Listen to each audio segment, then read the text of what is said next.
ಮಳೇಂದ್ರ ಶಿವಾಚಾರ್ಯ ಸ್ಮರಣೆಯನ್ನು ಮಾಡಿ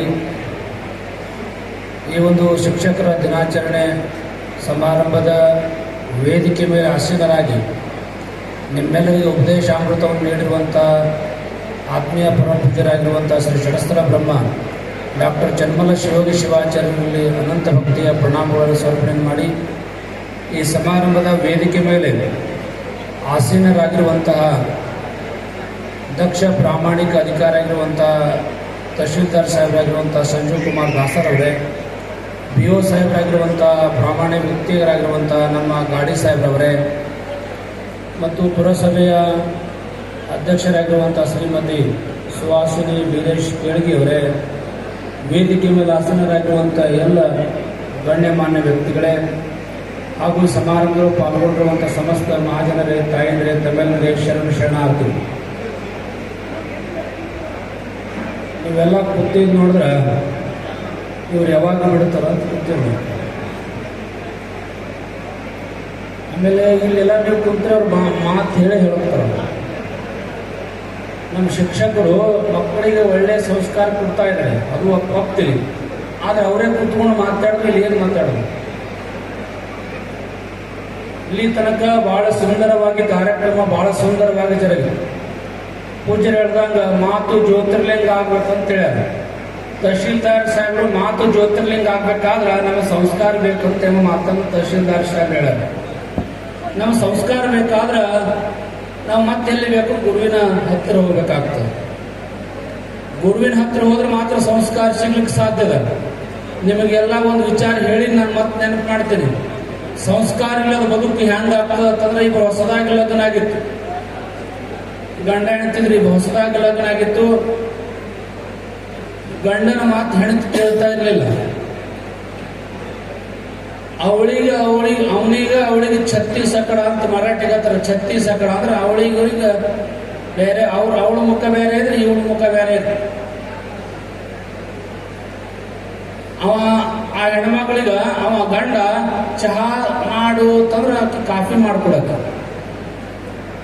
ರೊಟ್ಟಿ ಮಾಡಿಕೊಡು ಅಂತಂದ್ರೆ ಚಪಾತಿ ಮಾಡಕ್ಕೆ, ಮಜ್ಜಿಗೆ ಕೊಡೋದ್ರೆ ನೀರು ತಂದಿಡಕ್ಕೆ. ಅಂದ್ರೆ ಇವ ಏನ್ ಹೇಳ್ತಾರೆ ಉಲ್ಟಾ ಮಾಡ್ತಾ ಇದ್ರು. ಅವನಿಗೆ ಲಗ್ನ ಆಗಿ 3 ತಿಂಗಳಾಗಿತ್ತು. ಅವನಿಗೆ ಬ್ಯಾಸರ ಆಯ್ತು. ಬ್ಯಾಸರಾಗಿ ಗುರುಗಳ ಬೆಲೆಗೆ ಬಂದ, ನಮಸ್ಕಾರ ಮಾಡ್ದ. ಯಾಕಪ್ಪ ಏನಾಗ್ಯದ?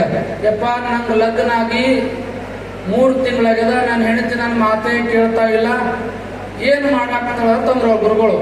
ಇಲ್ಲ ಚಹಾ ಅಂತ ಹೇಳಿದ್ರೆ ಚಹಾ ಮಾಡು ಅಂತಂದ್ರೆ ಕಾಫಿ ಕೊಡ್ತಾಳ, ಕಾಫಿ ಕೊಡೋದ್ರೆ ಚಹಾ ಕೊಡ್ತಾಳ, ರೊಟ್ಟಿ ಕೊಡೋದ್ರೆ ಚಪಾತಿ ಕೊಡ್ತಾಳ ಅಂತಂದ್ರು ಅವಳು. ಆ ಗುರುಗಳು ಅಂದ್ರು, ಇನ್ನು ಚಹಾ ಬೇಕಾಗಿತ್ತಂದ್ರೆ ಕಾಫಿ ಹೇಳು, ಚಹಾ ಕೊಡ್ತಾಳ.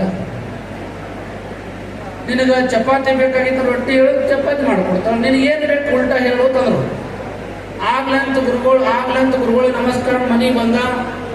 ಮನೆಗೆ ಬಂದು ನಾಳಿದ್ದು ನಾನು ಗುಲ್ಬರ್ಗಕ್ಕೆ ಹೋಗ್ಬೇಕಾಗ್ಯದ. ನೀ ಬೆಳಗ್ಗೆ ಎದ್ದ ತಕ್ಷಣ ನೀರು ಕಾಸಕ್ ಹೋಗ್ಬೇಡ, ನಾಷ್ಟ ಮಾಡಕ್ ಹೋಗ್ಬೇಡ, ಚಹಾ ಮಾಡಕ್ ಹೋಗ್ಬೇಡ ಅಂತಂದವ. ಆ ಹೆಣ್ಮಗಳು ನಾ ಮಾಡಕ್ನೇ ತಂದ್ರು. ಈ ಮಗನಿಗೆ ಅದೇ ಬೇಕಾಯ್ತು. ಮುಂಜಾನೆ ಎದ್ದ ತಕ್ಷಣ 6 ಗಂಟೆ ಆಗಿತ್ತು, ಹೇಳ್ತಾನ. ಎದ್ದ ತಕ್ಷಣ ಜಳಕ ನೋಡ್ತಾನ, ನೀರು ಕಾಸು, ಚಹಾ ಮಾಡಿಳು, ನಾಷ್ಟ ಮಾಡಿಳು, ಹೋಗನ ಸ್ನಾನ ಮಾಡ್ದ, ಜಳಕ ಮಾಡ್ದ. ಜಳಕ ಆದ್ಮೇಲೆ ದೇವ್ರಿಗೆ ನಮಸ್ಕಾರ ಮಾಡ್ದ, ನಾಷ್ಟ ತಿಂದ, ಚಹಾ ಕುಡ್ದ, ಗಾಡ್ಯಾಗ ಹೊಂಟ ಗುಲ್ಬರ್ಗ. ಅವ ಅಂದ, ಗುರುಗಳು ಚಲೋ ಹೇಳ ಗ್ರಿಪ್ ಸಿಕ್ತು ತಂದವ. ಗುರುಗಳು ಭಾಳ ಚಲೋ ಹೇಳ ಗ್ರಿಪ್ ಸಿಕ್ತು ತಂದವ.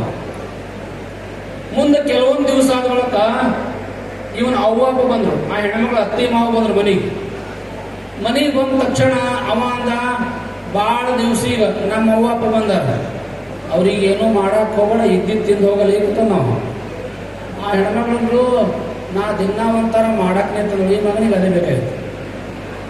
ಆ ಹೆಣ್ಮಕ್ಳು ಒಂದು 5 ದಿವಸ ಇದ್ರು. ಅವ್ನ ಅವ್ವ ಅಪ್ಪ ಇವನ್ ಅತ್ತಿ ಮಾವ ಅಂದ್ರೆ ಹೆಣ್ಮಕ್ಳು ಅತ್ತಿ ಮಾವ 5 ದಿವಸ ಇದ್ರು. 1 ದಿವಸ ಹೋಳ್ಗಿ ಮಾಡಿದ್ರು, 1 ದಿವಸ ಹುಗ್ಗಿ ಮಾಡಿದ್ರು, 1 ದಿವಸ ಜಿಲೇಬಿ ಮಾಡಿದ್ರು. ನಾನಾ ಥರ ಪಂಚ ಪಕ್ವಾನ ಮಾಡಿ ಊಟ ಮಾಡಿಸಿ ಕಳಿಸ್ಬಿಟ್ರು. ಅವು 2 ಅತ್ತಿ ಮಾವ ಅಂದ್ರು ನಮ್ಮ ಸೊಸಿ ಭಾಳ ಚಲೋ ಅಂತಂದು ಅವಳಿಗೆ ಭಾಳ ಹೊಕ್ಕೊತ್ ಹೋದ್ರು ತಮ್ಮ ಊರಿಗೆ. ಮುಂದೆ ಕೆಲವೊಂದು ದಿವಸ ಆದ ಒಳಗೆ ಇವನ ಅತ್ತಿ ಮಾವ ಬಂದ್ರು. ಆ ಹೆಣ್ಮಕ್ಳ ಅವ್ವಪ್ಪ ಬಂದ್ರು. ಇವಂದ ಭಾಳ ದಿವಸ ಈಗ ನಮ್ಮ ಅತ್ತಿ ಮಾವು ಬಂದಾಗ ಹೋಳ್ಗಿ ಮಾಡುವಂತ ನಾವು ಆ ಹೆಣ್ಮಗಳಂದ್ರು ಇದ್ದಿದ್ದು ತಿಂದು ಹೋಗ್ಲಿಕ್ಕೆ ನಾ ಏನು ಮಾಡಂಗಿಲ್ಲ ಅಂತಂದ್ರು. ಈ ಮಗನಿಗೆ ಅದೇ ಬೇಕಾಗಿತ್ತು. ಪಾಪ ಅವ್ರು ಬಂದು ಕುಂತ ನಿನ್ನೆ ರೊಟ್ಟಿ ಚಟ್ನಿ ರೊಟ್ಟಿ ನಿನ್ನಿದ್ದು ಇಟ್ರು, ಖಾರ ರೊಟ್ಟಿ ಇಟ್ರು. ಪಾಪ ಮುಂಜಾನೆ ಹೇಳಾರ ಹೋಗ್ಬಿಟ್ಟವು. ಅವನಿಗೆ ಅನಿಸ್ತು ಎಷ್ಟು ದಿವಸ ಇವ್ರ ಜೊತೆ ನಾನು ಜೀವನ ಮಾಡಲಿ ಅಂತ ನಾವು. ಅವ ಅಂದ ಗಾಣಗಾಪುರಕ್ಕೆ ಅಲ್ಲಿ ಹೋಗಿ ನಮಸ್ಕಾರ ಜಳಕ ಮಾಡಿ ನಮಸ್ಕಾರ ಮಾಡಿದ್ರೆ ಒಳ್ಳೇದಾಗ್ತಂತ ಹೇಳ್ಯಾರ, ನೀ ಬರಕ್ಕೆ ಹೋಗ್ಬೇಡ ಅಂತ ನಾವು. ಅಕ್ಕಿ ಅಂದ್ರೆ ನಾ ಬರಕ್ಕೆ ನಿಂತಾನ, ನಡಿಯ ನಾವು ಊರಿಗೆ ಅದೇ ಬೇಕಂತ ನಡಿ. ಕರ್ಕೊಂಡು ಹೋದ ತಕ್ಷಣ ಅಂದ ಇಲ್ಲಿ ದಂಡ್ಯಾಗ ಜಳಕ ಮಾಡಮ್ಮ ಅಂತ ನಾವು. ಆಕಿ ನೋ ಅಂದಳು. ಒಳಗೆ ಹೋಗೋಣ ಅಂತಂದ್ರು. ನಡಿ ಇವನಿಗೆ ಅದೇ ಬೇಕಂತ ನಡಿಯದ್ ನಾವು. ಕರ್ಕೊಂಡು ಹೋದ, ಕೈ ಹಿಡಿದಿರು, ನೀರು ಟಂಕಿ ಬಂದಿವು.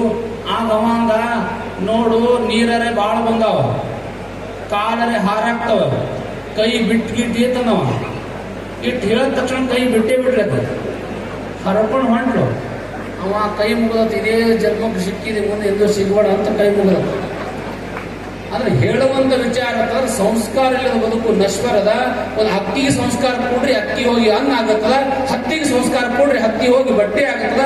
ಹಂಗ ಮನುಷ್ಯನಿಗೆ ಕೂಡ ಸಂಸ್ಕಾರ ಕೊಡ್ರಿ ಮನುಷ್ಯ ಹೋಗಿ ಮಹಾದೇವನಾಗ್ಲಿಕ್ಕೆ ಸಾಧ್ಯತೆ ಮಾತನ್ನ ಈ ಸಂದರ್ಭ ತಿಳಿಸಿ. ಅಂತ ಸಂಸ್ಕಾರ ಕೊಡೋರು ಯಾರಪ್ಪ ಅಂತಂದ್ರೆ ಶಿಕ್ಷಕರೇ. ಅಂತ ಸಂಸ್ಕಾರ ಕೊಡೋರು ಇವತ್ತಿನ ದಿವಸ ನಮ್ಮ ತಾಲೂಕಿನೊಳಗ ಒಳ್ಳೆ ಶಿಕ್ಷಕರು ಇವತ್ತಿನ ದಿವಸ ಇದ್ದಾರೆ. ಬಹಳ ಒಳ್ಳೆ ನಮ್ಮ ಶಿಕ್ಷಕರ ಸಂಘ ಇಡೀ ರಾಜ್ಯದಾಗ ಅಷ್ಟೇ ಅಲ್ಲ, ನಮ್ಮ ಜಿಲ್ಲೆ ಎಲ್ಲ ಇಡೀ ರಾಜ್ಯದಾಗೆ ಹೆಚ್ಚಿನ ಕ್ರಿಯಾಶೀಲ ಅಂತ ಶಿಕ್ಷಕರ ಸಂಘ ಯಾವ್ದಾದ್ರು ತಾಲೂಕಿನೊಳಗದ ಅಂತಂದ್ರೆ ಅದು ಅಫಜಲ್ಪುರ ತಾಲೂಕಿನೊಳಗದ ಅಂತಂದ್ರೂ ಕೂಡ ನಮಗೆಲ್ಲ ಬಹಳ ಹೆಮ್ಮೆ ವಿಷಯ.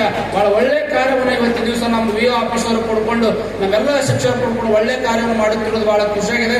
ಇದೇ ರೀತಿಯೊಳಗೆ ಈ ಶಿಕ್ಷಣ ರಂಗ ಇನ್ನೂ ಕೂಡ ಎತ್ತರಕ್ಕೆ ಹೋಗ್ಲಿ, ನಮ್ಮ ಭಾಗದೊಳಗೆ ಒಳ್ಳೆ ಶಿಕ್ಷಣ ಮಟ್ಟ ಇನ್ನೂ ಕೂಡ ಎತ್ತರಕ್ಕೆ ಹೋಗ್ಲಿ ಅಂತ ಈ ಸಂದರ್ಭದಲ್ಲಿ ನಿಮಗೆಲ್ಲ ತಿಳಿಸಿ ಈ ಶಿಕ್ಷಣ ದಿನಾಚರಣೆಗೆ ತಮಗೆಲ್ಲ ಅಭಿನಂದನೆ ಸಮರ್ಪಣೆ ಮಾಡಿ ತಮ್ಮೆಲ್ಲರೂ ಕೂಡ ಒಳ್ಳೆಯದಾಗಲಿ ತಿಳಿಸಿ ನನ್ನ ಎರಡು ಮಾತಿಗೆ ವಿರಾಮ ಕೊಡ್ತಾ ಇದ್ದೀನಿ. ಶಾಂತಿ ಶಾಂತಿ ಶಾಂತಿ.